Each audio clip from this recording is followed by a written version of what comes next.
from Europe or the United Kingdom or the Middle East, and for our friends in India and Indonesia and the Philippines, thanks very much for staying up so late.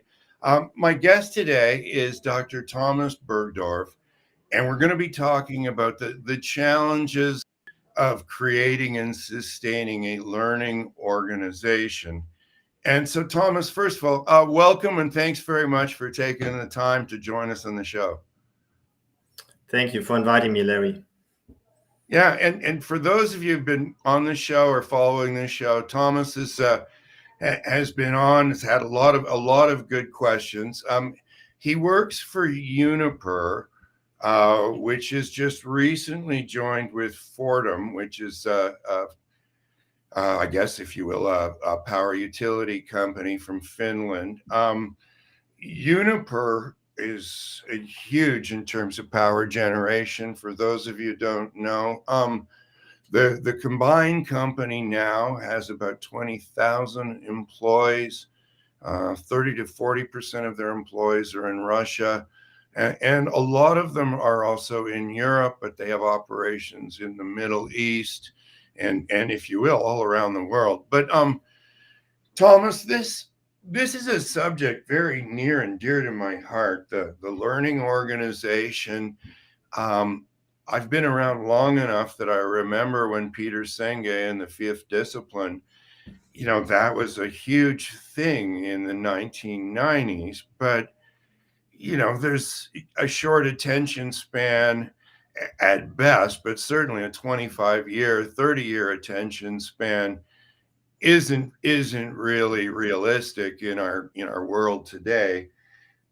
But learning and continuous improvement go hand in hand. So maybe one of the first questions I just wanted to ask you quickly, Thomas, is how, when you started talking about a learning organization with Uniper,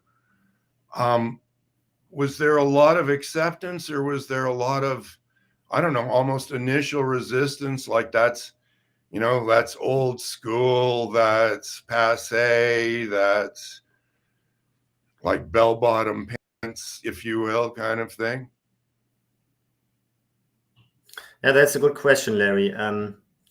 I think when we talk about learning organization, it sounds a little bit abstract. It's usually not very tangible. Learning organization, usually it reminds you of school. Maybe you had to learn. So that's something that was a challenge at the start, that to really make this tangible. Why does it make sense to learn, or why does it make sense to continually improve? So that's the biggest challenge at the beginning, was to really make this tangible, to make it specific, sometimes even individual, and get it from this a little bit theoretical level. I know there are many books on the learning organization, but you can't convince anyone and tell them, say, okay, read those books and you know what a learning organization looks like. So that was the biggest challenge, to really make this tangible and concrete, specific. Well, I agree, Thomas. I mean, because I've been certainly trying to, as I was saying to you before the show, even continually keeping our consultants and people upgraded, not just in terms of what we do, but also in terms of what's going on out there in the market. But for those of you who didn't get the session description, let me just set the stage here if I can. And I hope the first opening line isn't too sarcastic for everybody, but it's been said that corporate America has the attention span of a squirrel. And it's been said that the concept of a learning organization is over 20 years old. But learning and continuous improvement go hand in hand, and it's doubtful that continuous improvement will ever go out of style. However, the challenges of creating a learning organization when it comes to health and safety and trying new things, when you have to merge different cultures from different regions, different companies, are very significant, to say the least. And in the midst of going from 11,000 to 20,000 employees, and merging cultures from Russia, Europe, North America, South America, and Asia. So we're going to then get into the crux of the show, which is what ideas and processes work best, which ones should be global standards, which ones should remain in the local domain. How do you share the learnings and successes, and how do you try to keep, get new ideas from other regions, get the people to try them and move forward?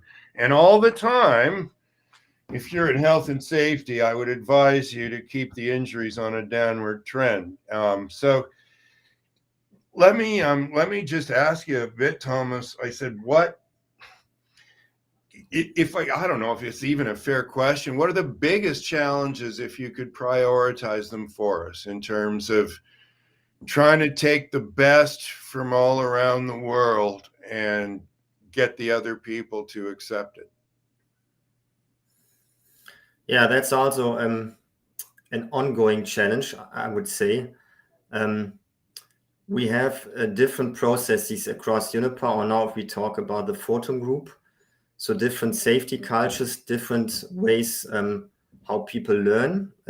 That's not only down to countries, maybe sometimes to technologies. So people maybe in the hydro business learn a little bit different way than people in the steam business or gas and coal-fired plant business. But then it comes down to each individual. There are different preferences. So I think what is definitely needed is you need some minimum standards, some central standards. For example, if we talk about electricity or electrical safety, this is definitely not a local topic. So this is something where you need a standard, which kind of behavior is expected, which kind of rules are necessary. But then you might have other topics which might be maybe less dangerous, where you can then have local processes. All those standards which we have, they are kind of minimum standards. We operate in different countries, as of course all the other global companies do today, and you have different national legislation, different national requirements. So sometimes our standard might be beyond or a little bit above what is needed at a country level, and sometimes it might be maybe a little bit less what is already required in a country. So that is, as I said, a challenge really to decide, okay, when do we need a standard or maybe a kind of guidance, and when can we have this flexibility for local rules and regulations? Obviously, if we have a negative incident trend in a certain country concerning a certain hazard type, then of course we need to look at it. And then this might be due to the fact that we might not have a global standard, or even if we have one, that it might not be fully respected, or it might be too complicated. So these are the challenges which we face on an ongoing basis. Right. Would Thomas, would the first thing be, like, obviously something like electricity is a fairly standard, like the hazard is the hazard. Just like if you're distilling hydrocarbons, making gasoline, like it doesn't matter what country you're in, the stuff can blow up. Well, same thing with electricity. So I think in terms of, arc flash, the amount of insulation required, standardization for gloves, boots, etc. Would you want to start with the standardization of the technical hazards, if you will, because that's fairly objective, and then start migrating more towards, if you will, the softer, behavioral aspects of safety, if you will, that obviously can be very significant, but would tend to vary more region to region? Yes, there's some basic rules when we talk about electricity, which everyone has to accept. As you might know, last year we had a fatality, electrical fatality within Uniper. And even though we have a global standard on electricity, on working with electricity, but still even this standard didn't prevent this fatality from happening. So I think it would be naive to think, if you have a good standard, that you can prevent these type of incidents. The standards usually are not so detailed, so it always leaves some room, some flexibility. Otherwise, you would have a standard which is 200 pages long, which then wouldn't be taken seriously. So usually the standards are quite short, given the basic stuff. But then, of course, if it comes to a specific work, if you work on a electrical facility, then of course there's some room for flexibility, and then of course some room for let's say maybe not a safe choice or a wrong choice at that given moment, depending on the circumstances. And I think our task is really to put colleagues in a safe environment, so to reduce this likelihood that you might take a wrong choice. I mean, that this fatality was really a shock event for Uniper, since we didn't have a fatality for almost 5 years. We had one at the beginning when we started. You didn't have a serious injury for 5 Yeah, years. not even a serious severe injury, severe like irreversible, like a life-changing injury. Then bang, you had this fatality, and that was, I mean, for me personally, a shock as well, since we produced this standard on electricity. We had some good communication material in a kind of appealing format, trying to describe this kind of behavior, which is expected in a kind of comic style way. So we really did focus on that topic, and we had some warning signals. We had some serious near misses just before that event. But even though, is that even if you have this kind of serious misses, can you then predict, okay, maybe in a few weeks you will have a fatality? I think you can't. We really dealt with this topic, but still it happened. So that was really something where I personally felt that I failed as a learning manager. So that was really a very decisive moment for the company. And then we had quite a few workshops on that. Really tried to deal with that topic.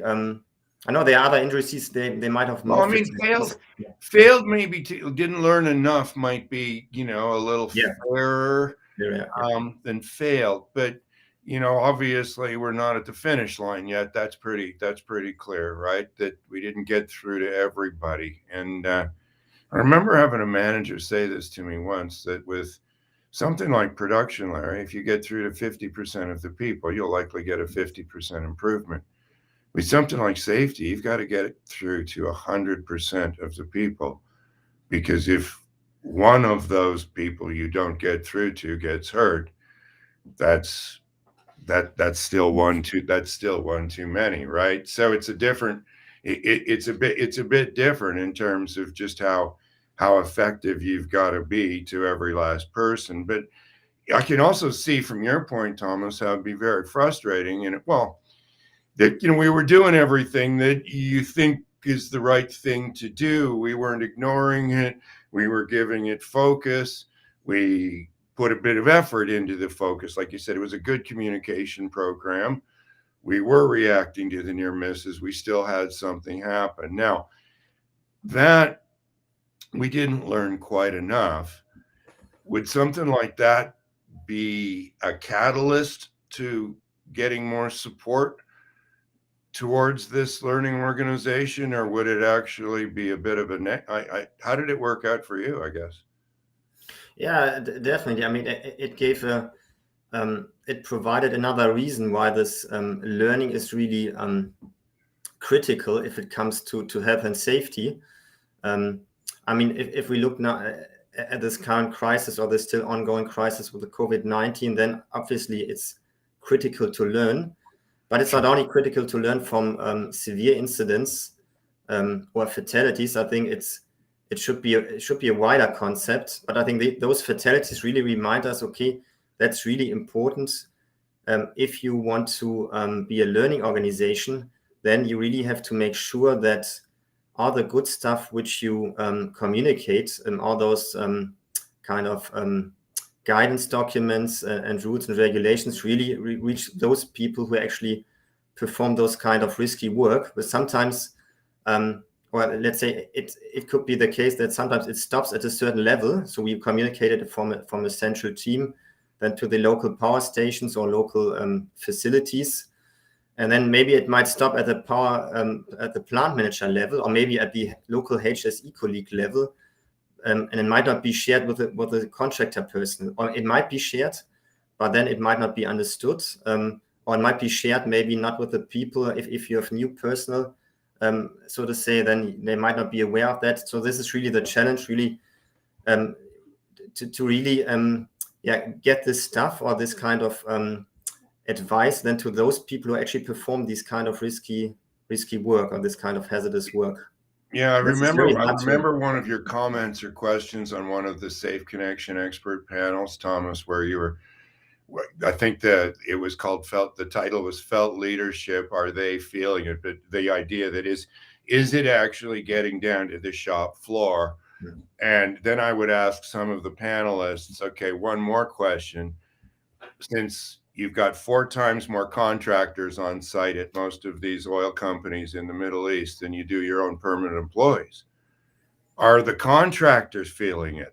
Because they're always at arm's length a bit. So your communication is always got a bit of a handicap, or well, could have a bit of a handicap just from that aspect, right? So I've always, obviously you need the right message at the top, but I've always had questions about how far down did it make it, right? So with something like what happened with you folks, like did it get down to the shop floor level in most places? Like, because again, this is such a challenge to get it into most, but to get it everywhere is obviously very difficult. You've got so many locations.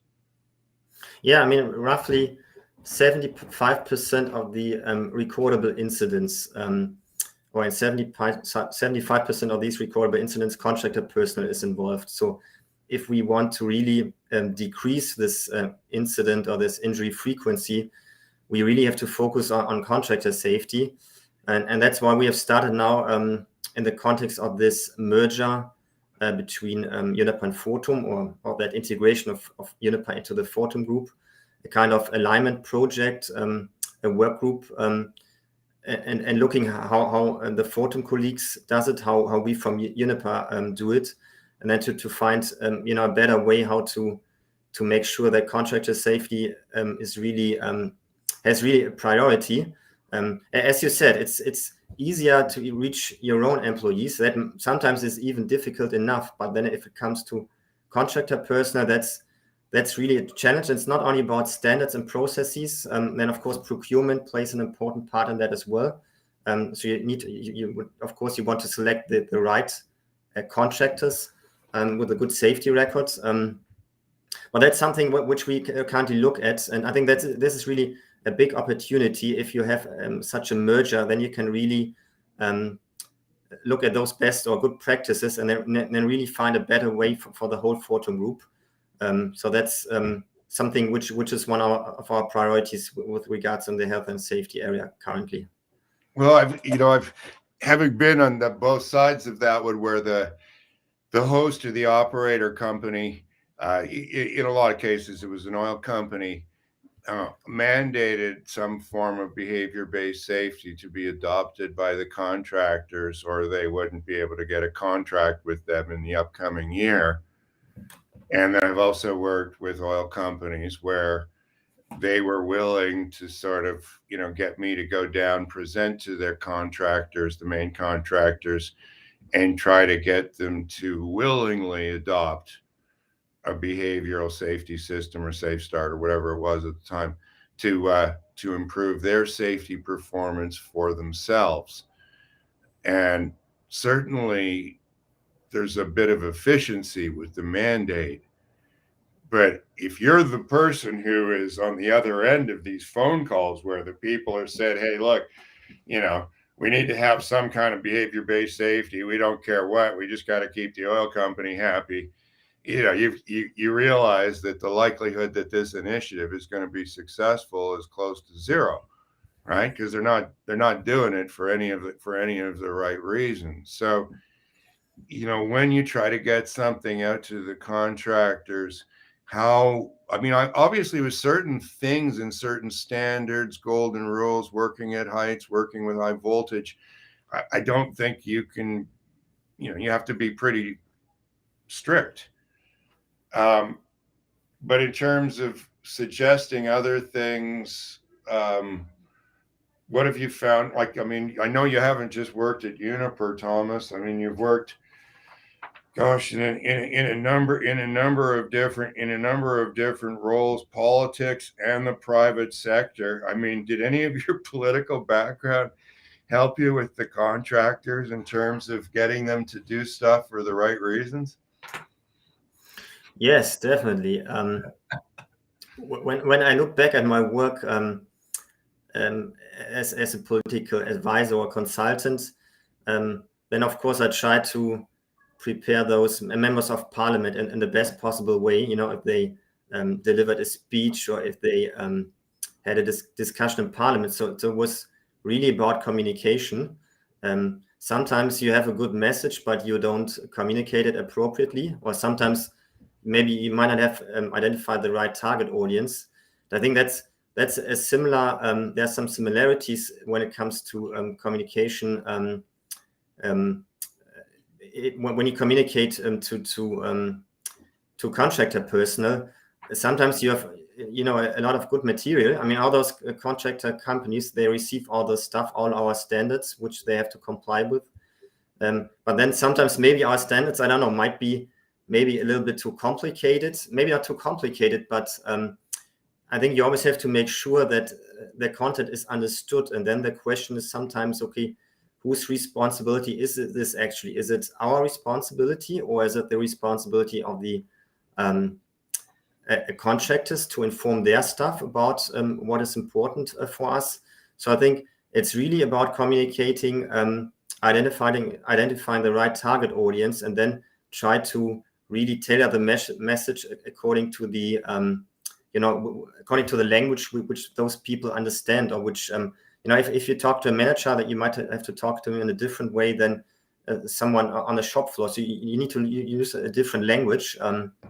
I think this is then really the challenge. And then of course this requires you need to take time to make really sure that those regulations, rules, and standards are really understood and applied in practice. And this requires a lot of resources as well. Right. Yeah. Exactly. Thomas, you mentioned 75% of the injuries or recordables coming from contractors, but what percentage of the total, like how many would 50% of the total number of people, would you have as many contractors as your own employees, or only about half as many? Or I just wasn't sure. Like 70, if they had an equal number of contractors to employees, 75% of the injuries coming from the contractors, that's pretty easy math for all of us to figure out. But how many contractors compared to the 20,000 employees do you have working with you? To be honest, I can't tell you exactly. I mean, it really depends on the let's say what's going on. Yeah, on the part of the. I mean, if we have a big revision, for example, at a power station, a big outage, then of course we employ a lot of contractor personnel. I mean, we have some nuclear power stations, and then usually they work with quite with many contractor personnel. There, for example, all those incidents which we had, the recordable incidents, and this year they were. We had involvement of contractor personnel, which is quite natural if 90% of the work is done by contractors. Right. Yeah. Exactly. That's what I was trying to get at. In other words, how significant is that 75%? I mean, the number of working hours, this is it's not always the same throughout the year, but it used to be like 50 to 50%. Maybe currently it's a little bit more. Maybe I know maybe 60 to 30%. And even then 75% is, of course, it's a higher share. But of course, we employ contractors for certain type of activities, which may be a little bit more hazardous, risky. And then this might be one explanation why contractor personnel are more likely to be involved in those type of incidents where they really somebody hurt himself. Right. Yeah. Okay. Well, I mean, that's with a lot of, I mean, in fairness, it isn't just farming out the dangerous work to contractors so your safety record looks good. I mean, that's been done before, but in some cases, the dangerous work is fairly specialized, and it wouldn't make sense to have those people as your own employees. I mean, some of the stuff I've seen at gas plants and so on, where, they're using 20,000 pounds per square inch in terms of, water cleaning tools and stuff like that. It's very high risk work, but you would hire contractors for it. You wouldn't have your own employees do that. There's not enough of that work to do. It doesn't make sense. So it isn't always just, that we're going to farm all the dangerous work out to the contractors. Okay, so the starting, Thomas, with obviously, if you will, the hazards, standardizing procedures for hazardous work, whether those your own employees or contractors around the company, around the globe, would maybe be the first place to start. Now, when you go a little bit deeper in terms of initiatives that have been successful in one region, and you want to try to get that, like for instance, some form of behavioral safety, and you want to get that to another region that hasn't, I'm guessing here, like Russia, that hasn't necessarily been as quick to adopt behavioral safety processes, programs, training, etc.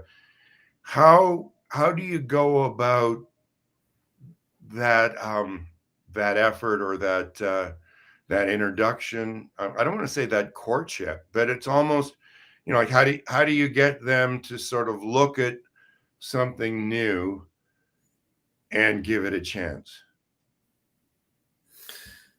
Yeah, that's also a good question. Maybe a little bit difficult to answer. Sorry, yeah, I know. I know these aren't like, I'm not expecting you to actually have the definitive answer for the world or the rest of us either, Thomas, but it's not like we've got an answer either, right? So you got that going for you. Yeah. I think what is definitely needed, when it comes to the acceptance of lessons learned or good practice being shared across the whole company, I think what I think what you have to start with is you need some sort of a central platform where you share those lessons learned or those good practice examples.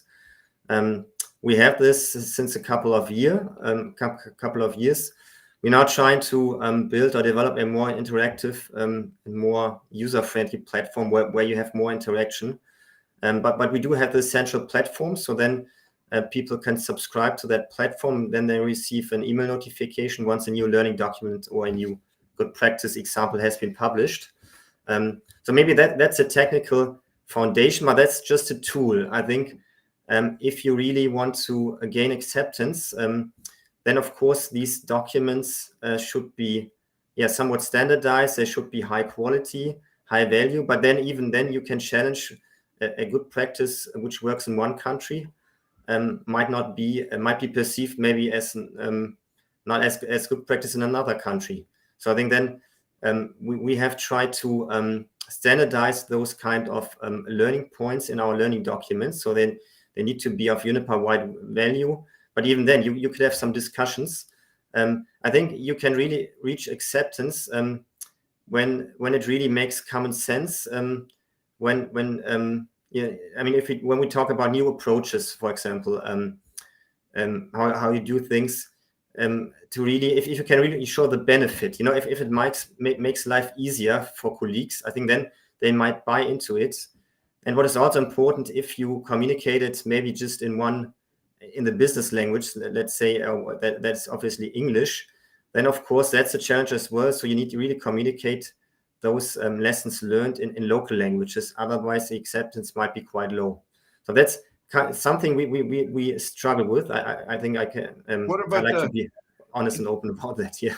Right. Yeah. Well, and also but cultural sensitivities too. Like the first time I went to present in like Safe Start in Asia, I was well aware, of some aspects of Asian culture. So I just tried to introduce the elephant in the living room right off the bat. And I said, because I've got a whole room full of managers and plant managers and leaders and health and safety directors. And I said, if somebody told you that they didn't make any mistakes, would you believe them?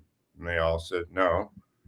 And I said, so if somebody pretended that they didn't make any mistakes, would you know that they were pretending? And they went, yeah.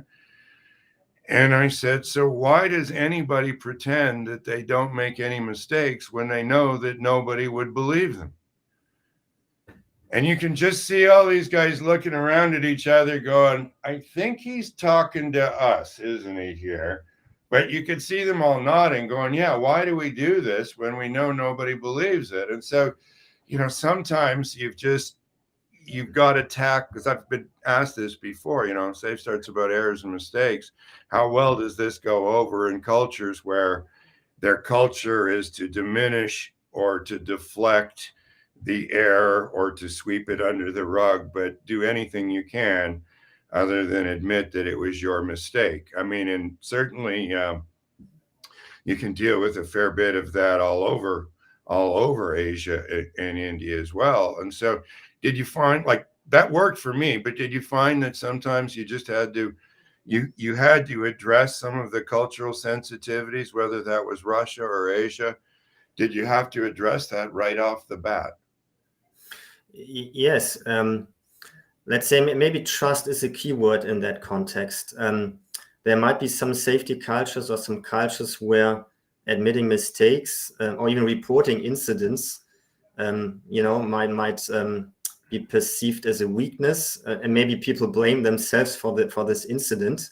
So I think if you have a trustful culture, then if you can assure employees across your company that if they report an incident, they are not punished for that, but they are, so to say, encouraged to report all significant incidents. We have actually a process which actually requires that all significant or all incidents need to be reported using a centralized incident management system.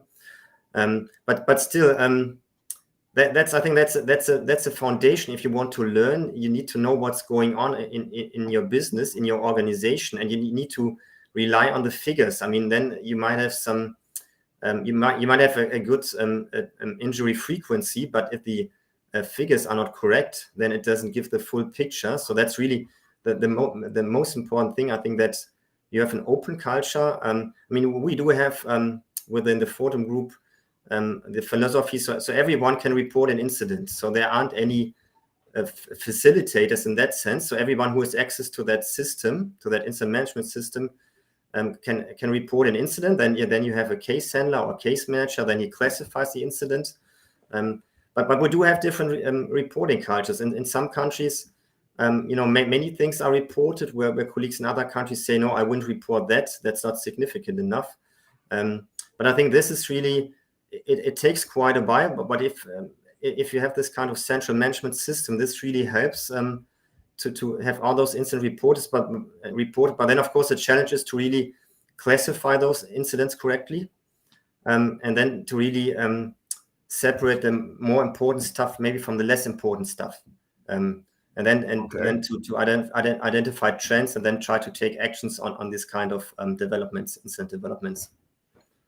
Okay, so if you've got something good happening in one area, you try to take it to the other areas with maybe a bit of cultural sensitivity. Now, what about I don't know, pride or stubbornness? Whereas we've been doing it this way, we like it our way, we think it works. Maybe we have a little bit of ownership in this, like we develop part of this or whatever, a risk assessment tool, for instance, and you would like them to change to what you think is a better tool or an improved tool. How do you go about that successfully? Yeah, I mean, what definitely doesn't work. Maybe I can start with that. Let's start with that. Yeah, what doesn't work? Yeah, what doesn't work? Yeah, is if you try to impose it. If you, I think that what was said with this dialogue, you really need training sessions. You need a dialogue. I mean, when we switch from this local or national incident management system to this central incident management system. This was, of course, a huge cultural change in the organization. But then really, we had to convince people that this system is really better, that this is easy to use. And I think if this requires really a lot of discussions and dialogue. Otherwise, if you can try to impose it. That's the same with if you want to check and monitor whether the lessons learned, whether the lessons which we communicate are actually learned locally, you can have this kind of centralized monitoring checking system.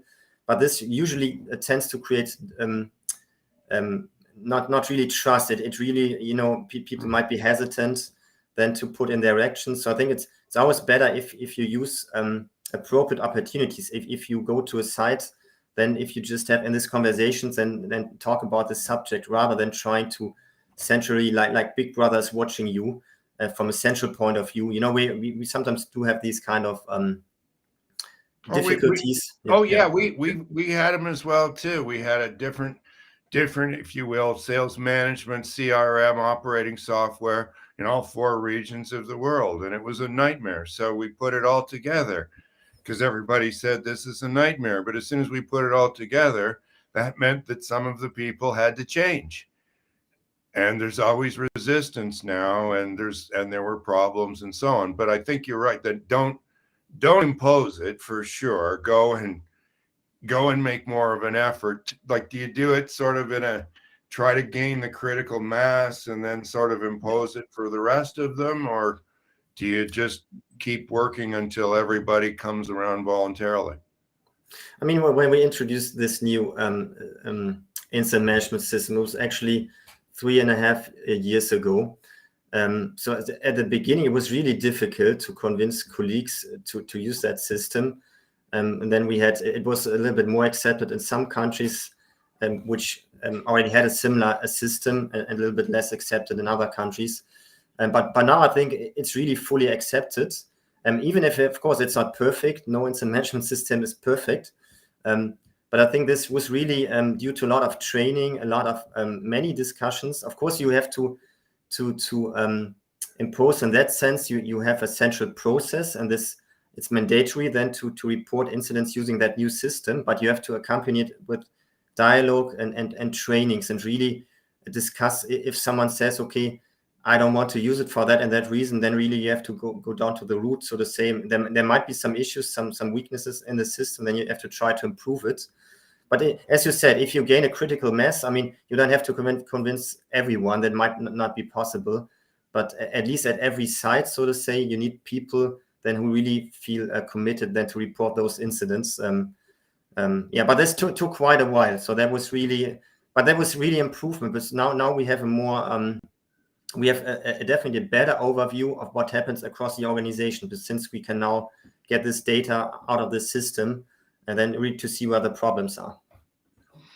And I guess one of the things, like you were saying before, Thomas, about selling the benefits to the people, since you've started doing this, if you will, learning organization process, have people been able to see an improvement in, I'll just say, speed? In other words, how one of the things that happens with a good learning organization is that things can happen quicker, they can get done faster. There's more willingness to try, less initial resistance, and as a result, things happen faster, and that in itself becomes reinforcing. So have you seen any of that since you've started this? In other words, things getting adopted quicker, standards being pushed out faster and accepted more quickly, et cetera, et cetera? Yeah, I think we have, let's say, a higher willingness or a higher motivation to actually share lessons learned and even good practice. So now that's, so to say, established that once you had an incident, then you have a learning document, and then we have quite now established ways, so to say, how these are going to be shared, how this document should be drafted. Then we have a very diligent quality assurance process to really make sure we put out high quality documents. So I think this kind of willingness to share lessons learned and also good practice, this has definitely increased. And with regards to the standards, that's what I said earlier. We sometimes we do have discussions. Is a standard really needed? And sometimes, I mean, the reason might be we see some problems in one part of the business, and then there might be a push from that part of the business to go for a global standard, and maybe then other parts of the business might say, no, we do have very good national laws, legislation, rules. We do need a standard. But I think definitely when we look at the injury frequency, we have seen really significant improvements compared to when we started in 2016. But maybe the TRIF, or this recordable injury frequency, is not. It's definitely not the full truth. But I think we have now a better reporting culture when it comes also to those critical serious near misses. So this is really something which we investigate to the same level of detail than if it were a real incident. So every high potentials or severe risk potentials, be it a near miss or a real accident, are investigated to the same level of detail. So we don't make any difference, especially when it comes to electrical safety. But I think this has really improved. Of course, it's not perfect, and it will never be perfect. But I think this kind of learning organization, it's no longer a buzzword. I think it is really now tangible across the organization. Well, Thomas, I mean, that's why you and I, it's why we decided to do this show. I mean, I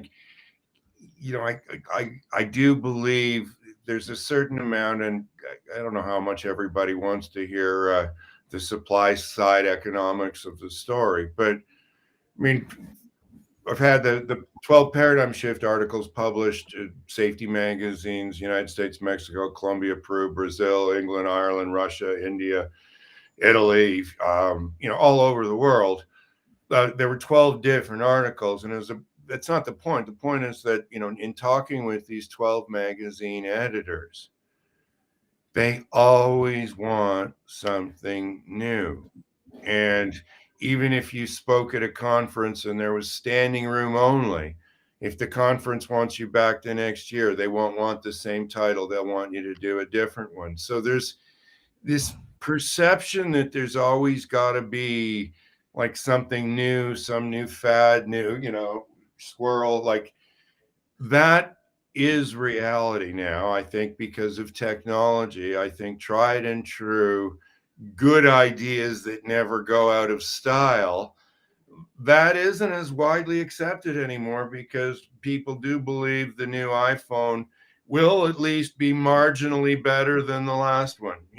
Most of the time the upgrade is. And I think we've gotten to this point where we look at some things like the learning organization, and people have been willing to dismiss that as passé.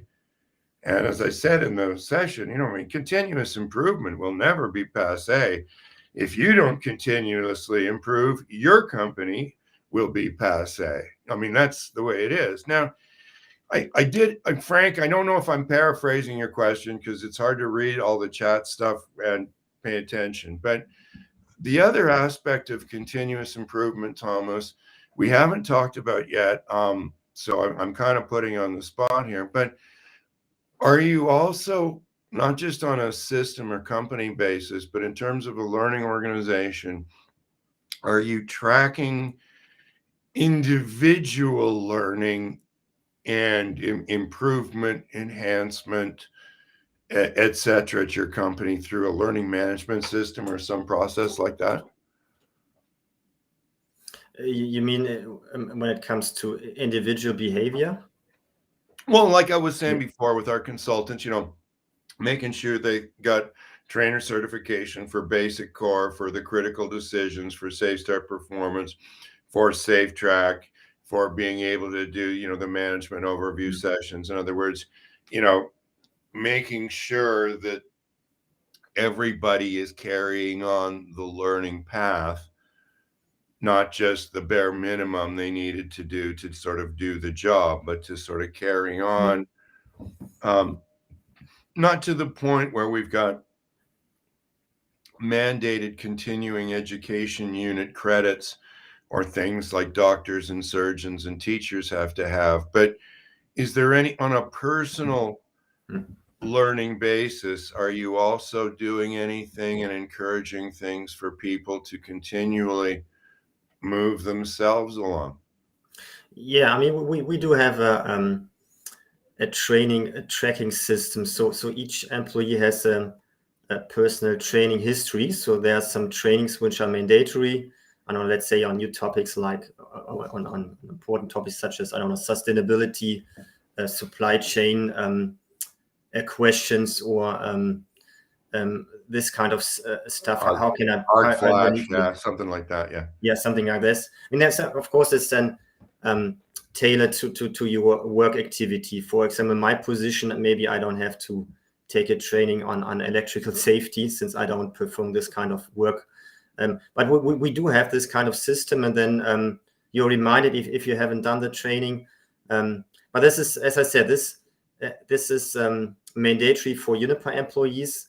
When it comes to contractor personnel, then it's a little bit a more difficult story. Then, I mean, the contractor companies, or partner companies, as we call them, they are responsible for making sure their personnel is being trained. And then again, we come down maybe to that problem that most of the incidents, or quite a significant share of the incidents, then we have contractor personnel involvement. And then this, of course, is more difficult to really track those training records. I mean, in case you had an incident, then this will be done. But that's but we do have this. Maybe of course every system can be improved. I think we try to have a good mix between those kind of human focus, human behavior, then standard and processes, and then really to make sure people benefit from learning. So it's I mean, it's obviously to avoid incidents, but as well to make your life easier. If we talk about good practice, if you struggle with something and you know in other parts of the business that they might have found a solution. And I mean, in that context, we have set up a ambitious learning project and bring together colleagues from different parts of the business. So not only from operation part of the business like HSE or process safety, but also from procurement, information security. And then we talk about how do we learn from incidents. I mean, naturally, a procurement incident might be a compliance incident or maverick buying or something like that.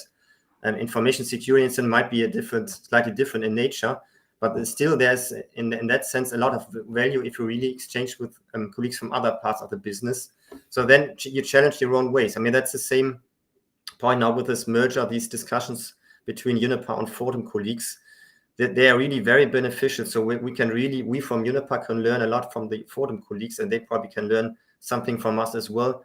But sometimes you have your established rules and ways how you do things, but then if somebody with an external perspective, then he shows to you that he does it in a different way. Then you challenge maybe your own ways. So that's always very beneficial if you don't try to learn in an isolated way. You can learn even from colleagues who do totally different things. So a salesperson might be able to learn, from a HSE colleague, and the other way around as well, even if they have do different things, but there are some things which are similar.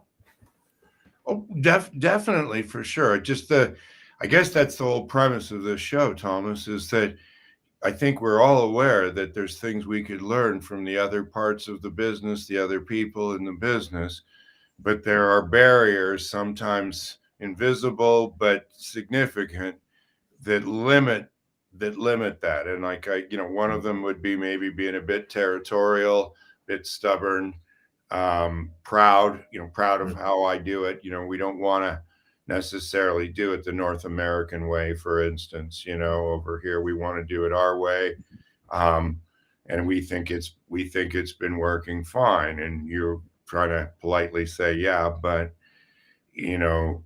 we're not getting enough out of these incident investigations to prevent the next one. So we want to add one more layer to what you're doing. So maybe,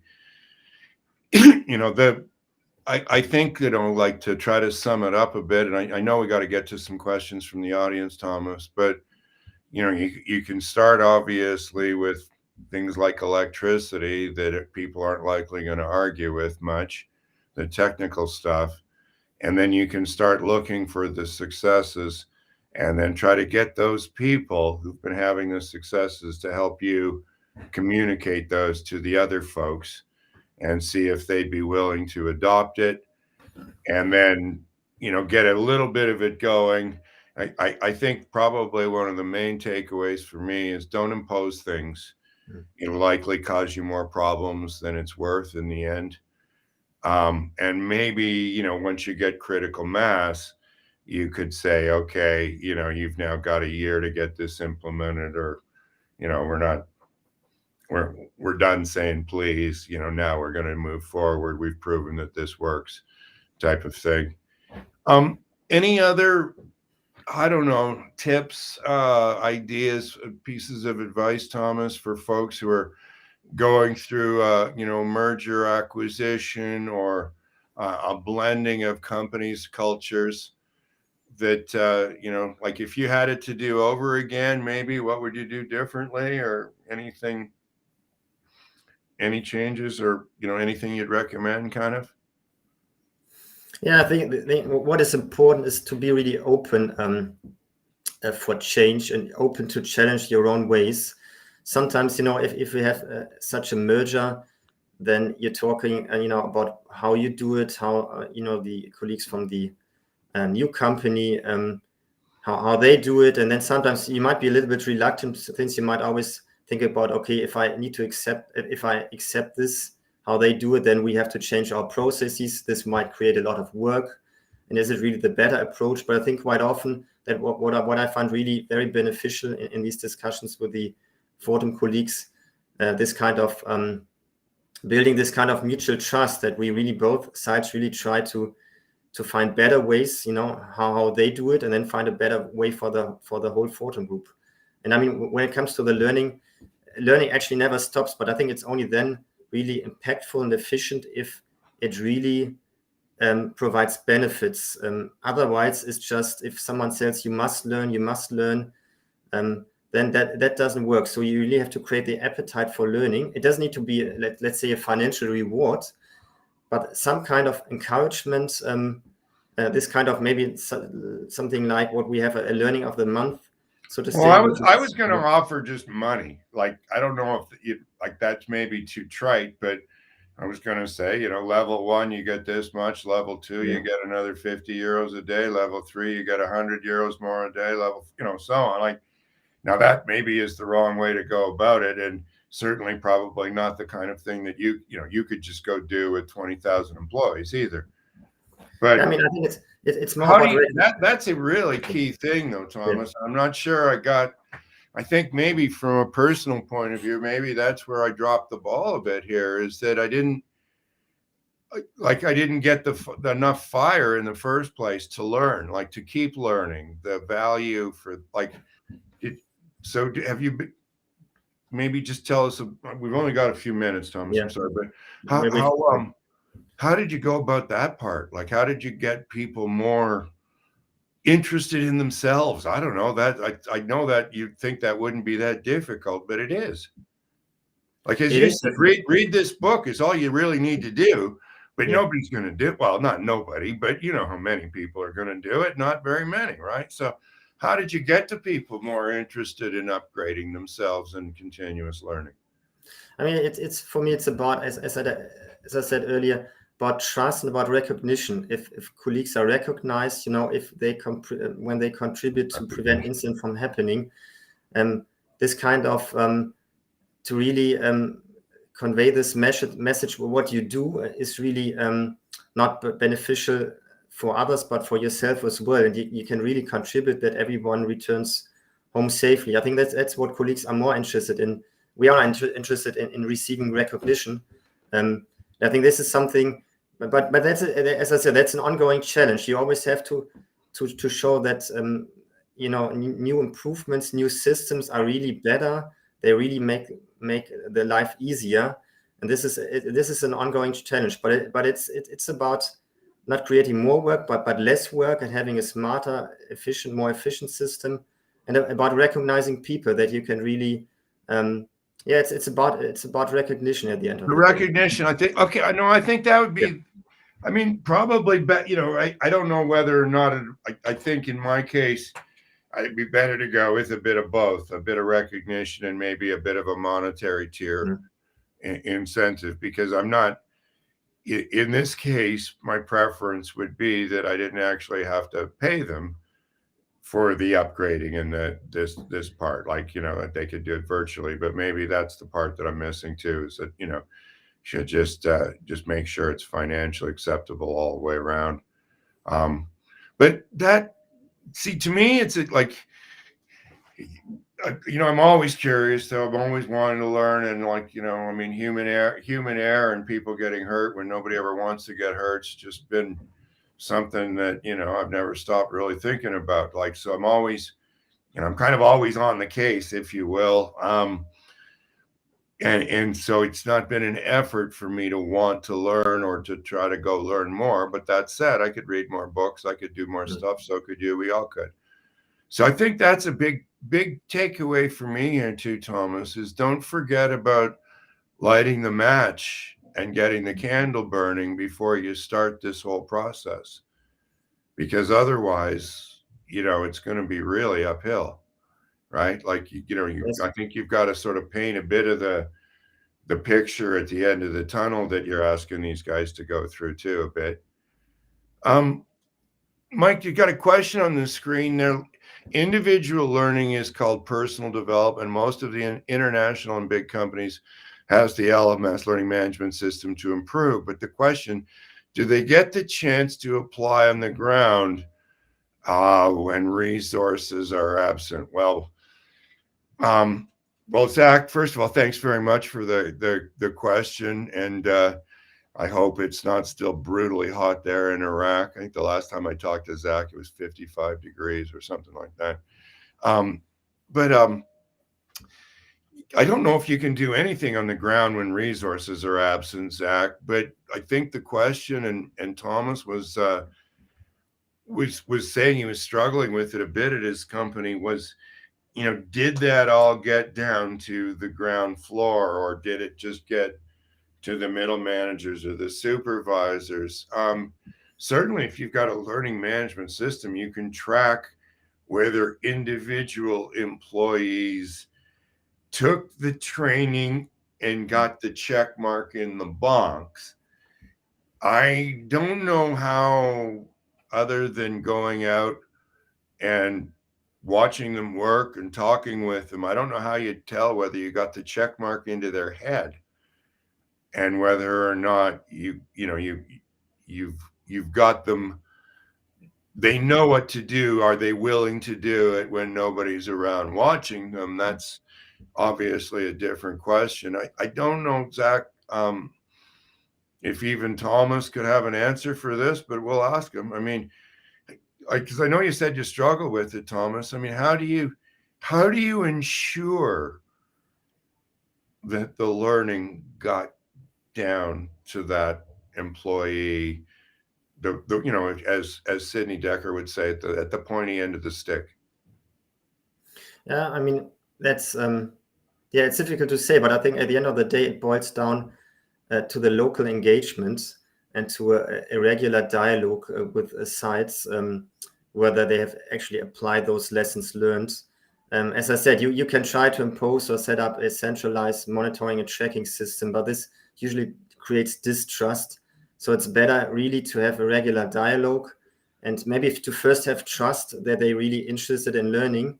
But of course, if you have limited resources, I think that was what the question hinted at, then of course you have to try to maybe use your limited resources in a smarter way.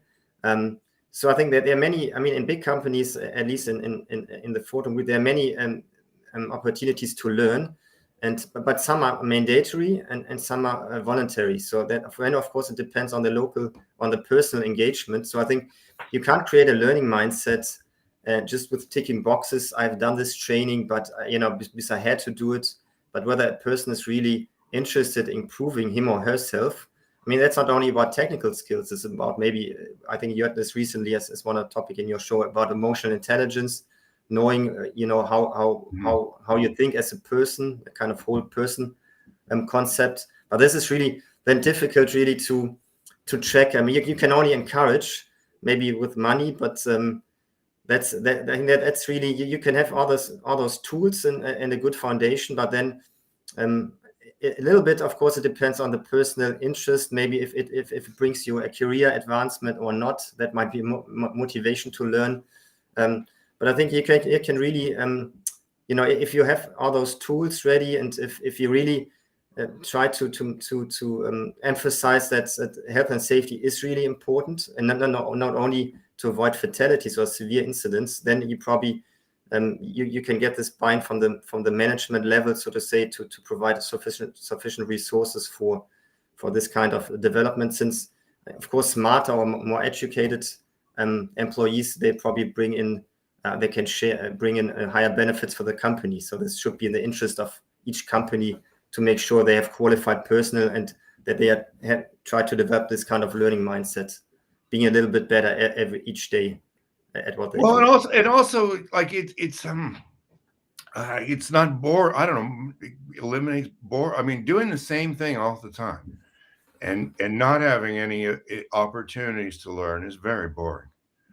And so, obviously, like keeping yourself interested in yourself, in your life, in your own advancement, all of that is, good psychology 101 kind of stuff, right? So I think there's a lot of, emotional well-being as well, and health, mental health that comes with continuous learning. And I'm not even getting into the exercising of the brain so that part of your brain doesn't decay when you get older. All the rest, all of that's why I'm not retiring. Everybody says, well, you got to keep doing Sudoku for the math part of your brain. You got to do crossword puzzles for the literary part of your brain.